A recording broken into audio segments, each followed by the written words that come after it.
Today we're going to talk to you about the cost of buying a home in Edmonton. So if you are curious about the cost, maybe you own a home in Edmonton and you're wondering what are the new costs nowadays, or maybe you're buying your first home, or maybe you're coming from another province or city wondering what is the cost of buying a home in Edmonton. We're going to talk all about kind of what's going on in Edmonton's real estate market, what costs are kind of steady, and what does Edmonton look like. We're definitely not an BC or Toronto type market. We're definitely a different market. Alberta is completely different than those two provinces, so we have different costs. Namely, the biggest cost you're going to save is there's no land transfer tax. For those of you who live in Edmonton, you're like, what is a land transfer tax? That is a huge tax that people who live in BC and Ontario pay when they are purchasing a home.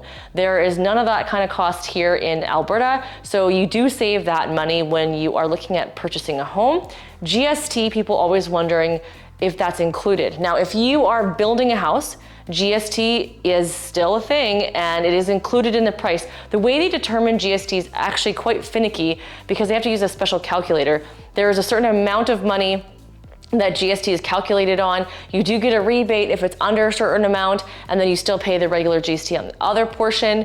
And when you're buying a resale property, the GST is included in the purchase price. So if you see on realtor.ca a house is $450,000, that actually includes GST. Because we live in Canada, there is GST on all of these types of transactions. You just don't necessarily see that cost right in front of you, like if you were to go to a grocery store or a restaurant. Okay, so let's talk about the median home prices in Edmonton.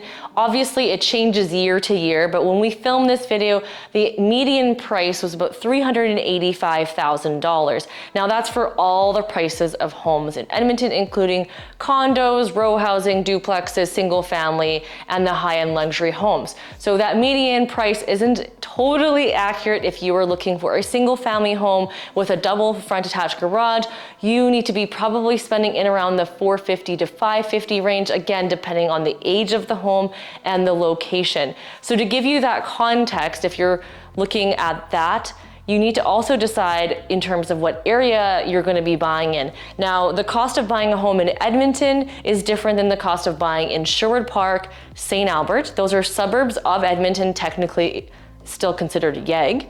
And then you've got Spruce Grove, Stony Plain, Fort Saskatchewan, Beaumont, and Leduc that are all a little less typically than Edmonton core, and Sherwood Park and St. Albert tend to be on average higher priced homes. Now, again, this is speaking very big and vague because if you're comparing apples to apples, there's going to be different in terms of like a bungalow, which is the one-story home, or a two-story home. There's also new builds and resale homes. Now, new builds now do cost more than the resale market.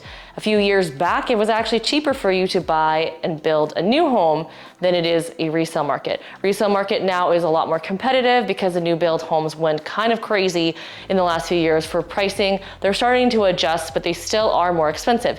Keep in mind when you're buying a house with the new build, you have to remember the cost of window coverings, your landscaping, your deck, your fence, and potentially appliances, depending on how much appliance credit you get from the builder. So there's a lot of extra added costs. When you're buying a resale home, the only thing that you need to be worried about for cost-wise is your home inspection, because it's really important to get a home inspection done on your property. Is it worth it to save money by not getting a home inspection? I'll answer you this, no. You need to do your due diligence and be able to know that what you're buying, you know what you're getting yourself into. Every home is gonna have its issues, but a home inspection cost is something you should not cheap out on. It's $600 approximately, and that $600 is the best investment you can make in case you buy the wrong house.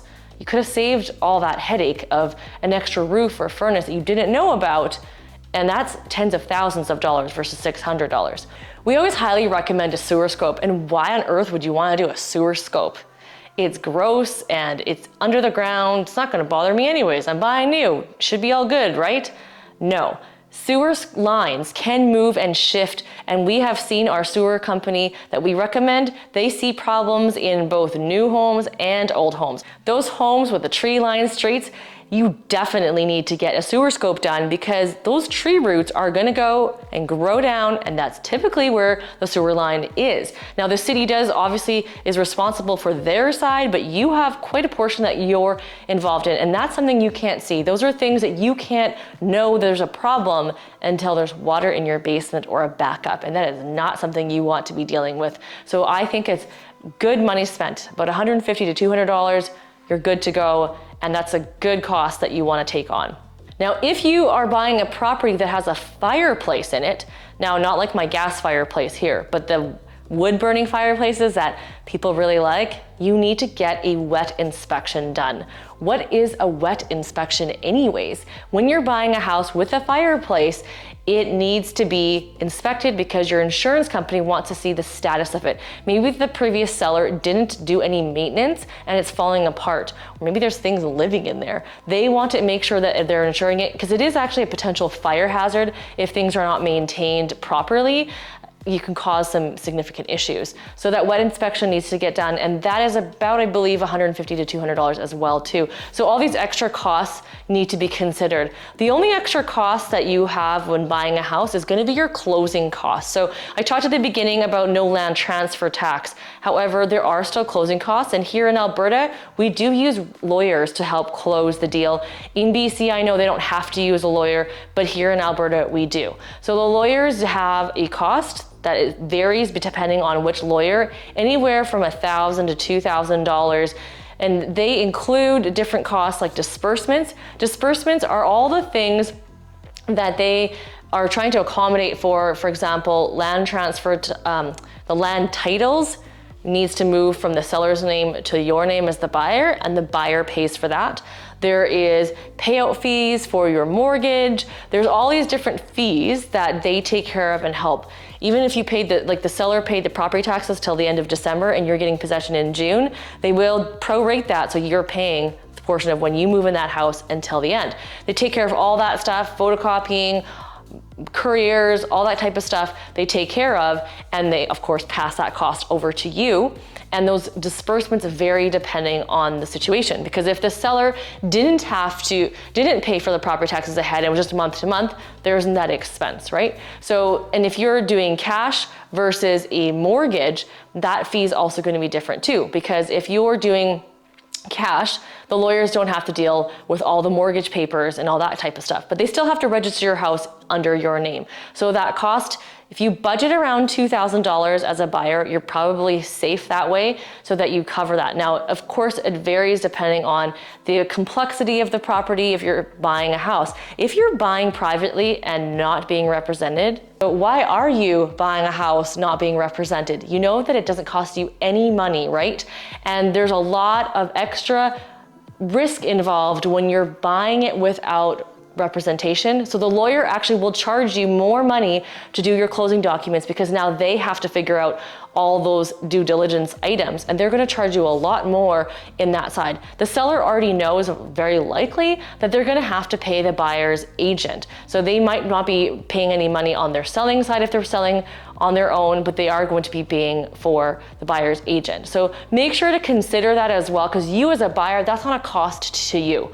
You don't take that cost on. If you're selling and buying a home, of course, you've already paid for your selling side. You're taking care of both that end. But when you're buying on the other side, it doesn't cost you any money. And I would actually say it costs you money to not have representation, because you want to make sure you're buying this house for the right amount of money. So that's something that's not a hard cost that we didn't talk about, but how do you know you're getting the right deal on your home? The cost of buying your home could cost you a lot more money if you end up purchasing a home for more than you should have. Maybe you could have got another $5,000 or $10,000 off depending on your representation. So make sure that you're interviewing buyer's agents to find out who's experienced and professional and is able to negotiate for you, to make sure to get that right property for you, and that you're not paying that cost that you didn't even account for.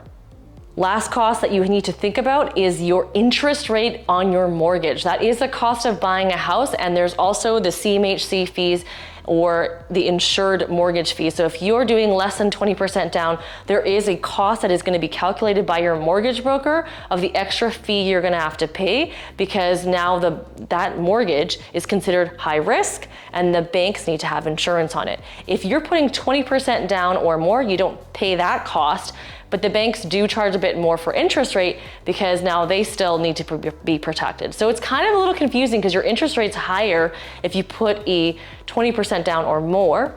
If is a little bit lower when you're doing 5% down or less than 20. However, you're still paying that CMHC fee. So the mortgage broker is the best person to be able to calculate all those numbers so that you know all those fees, so you don't have anything hidden. If you have any questions about cost of buying a house in Edmonton, pop it down in the comment below. Thanks so much for watching. Don't hit subscribe.